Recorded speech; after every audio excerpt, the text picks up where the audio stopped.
ভারতে প্রথম গ্রন্থাগার আইন চালু হয় কোন রাজ্যে? ভারতে প্রথম গ্রন্থাগার আইন চালু হয় তামিলনাড়ু। তামিলনাড়ু রাজ্যে প্রথম গ্রন্থাগার আইন চালু হয়। তামিলনাড়ুতে 1948 সালে গ্রন্থাগার আইন পাস হয়। প্রথম ভ্রাম্যমাণ গ্রন্থাগার চালু হয় তামিলনাড়ু রাজ্যে। অর্থাৎ ভারতে প্রথম গ্রন্থাগার আইন চালু হয় তামিলনাড়ুতে। তামিলনাড়ু গ্রন্থাগার আইন পাস হয় 1948 সালে এবং প্রথম ভ্রাম্যমাণ গ্রন্থাগার চালু হয় তামিলনাড়ুতে। এরপর আসছি আমি পরবর্তী প্রশ্নে। ভারতের কোন রাজ্যে সবচেয়ে বেশি সংখ্যক গ্রন্থাগার আছে? এটির সঠিক উত্তর হবে উত্তরপ্রদেশে। ভারতবর্ষের উত্তরপ্রদেশে সবথেকে বেশি সংখ্যক গ্রন্থাগার আছে। এছাড়াও এখানে প্রশ্ন আসতে পারে, উত্তরপ্রদেশ গ্রন্থাগার আইন কত সালে পাস হয়? উত্তরপ্রদেশে গ্রন্থাগার আইন পাস হয় 2006 সালে। পরবর্তী প্রশ্ন, সাধারণ গ্রন্থাগার আইন অনুযায়ী কোন রাজ্যে একজন দায়িত্বপ্রাপ্ত মন্ত্রী থাকবেন? সাধারণ গ্রন্থাগার আইন অনুযায়ী কোন রাজ্যে একজন দায়িত্বপ্রাপ্ত মন্ত্রী থাকবেন? এর সঠিক উত্তর হবে পশ্চিমবঙ্গে। পশ্চিমবঙ্গে একটি আইন অনুযায়ী একজন দায়িত্বপ্রাপ্ত মন্ত্রী থাকবেন। পশ্চিমবঙ্গে সাধারণ গ্রন্থাগার আইন পাস হয় 1979 সালে। বর্তমানে পশ্চিমবঙ্গের গ্রন্থাগার মন্ত্রীর নাম জনাব সিদ্দিকুল্লাহ চৌধুরী। পরবর্তী প্রশ্ন, ক্লোন ক্লাসিফিকেশন কার সৃষ্টি? ক্লোন ক্লাসিফিকেশন সৃষ্টি ডক্টর এস.আর. রঙ্গনাথনের। ক্লোন ক্লাসিফিকেশনের প্রথম প্রকাশিত হয়, অর্থাৎ ফার্স্ট এডিশন প্রকাশিত হয় 1933 সালে। এছাড়াও এখান থেকে প্রশ্ন হতে পারে, ক্লোন ক্লাসিফিকেশনের ফার্স্ট এডিশনে কতগুলি পেজ ছিল? এর সঠিক উত্তর হবে 358টি। ক্লোন ক্লাসিফিকেশনকে 3টি পার্টে ভাগ করা হয়েছে। ফার্স্ট পার্টে আছে রুলস, সেকেন্ড পার্টে শিডিউল এবং থার্ড পার্টে আছে ইন্ডেক্স। লাইব্রেরিয়ান নিয়োগ পরীক্ষায় এই ক্লোন ক্লাসিফিকেশন একটি গুরুত্বপূর্ণ অধ্যায়। এখান থেকে বেশ কিছু প্রশ্ন আসতে পারে। তো ক্লোন ক্লাসিফিকেশনের সৃষ্টিকর্তা ডক্টর এস.আর. রঙ্গনাথন। এটি প্রকাশিত হয়, ফার্স্ট এডিশন প্রকাশিত হয় 1933 সালে।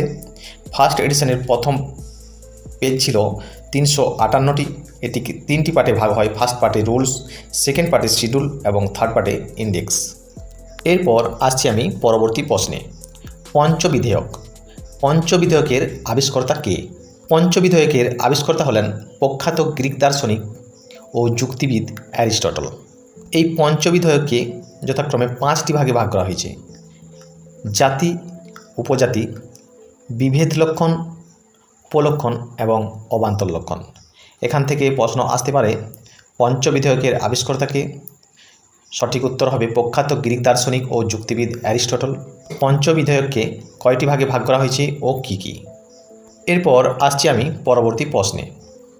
লাইব্রেরি অফ কংগ্রেস স্থাপিত হয় কত সালে? লাইব্রেরি অফ কংগ্রেস স্থাপিত হয় 1800 খ্রিস্টাব্দে। এই লাইব্রেরি অফ কংগ্রেস থেকে বেশ কিছু প্রশ্ন থাকতে পারে, যেমন লাইব্রেরি অফ কংগ্রেস স্থাপিত হয় কোথায়? স্থাপিত হয় আমেরিকা যুক্তরাষ্ট্রের রাজধানী ওয়াশিংটনে। এছাড়াও থাকতে পারে, মার্কিন যুক্তরাষ্ট্রের জাতীয় গ্রন্থাগারটির নাম কি? মার্কিন যুক্তরাষ্ট্রের জাতীয় গ্রন্থাগার হলো লাইব্রেরি অফ কংগ্রেস। এরপর আসছি আমি পরবর্তী প্রশ্নে। এটি একটি খুব গুরুত্বপূর্ণ প্রশ্ন। জাতীয় গ্রন্থাগারিক দিবস কত তারিখে পালিত হয়? জাতীয় গ্রন্থাগারিক দিবস পালিত হয় 12ই আগস্ট।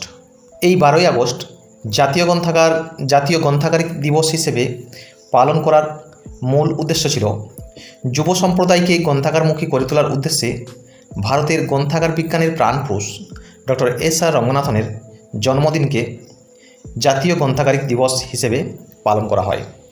অর্থাৎ এখান থেকে প্রশ্ন আসতে পারে, জাতীয় গ্রন্থাগারিক দিবস কত তারিখে?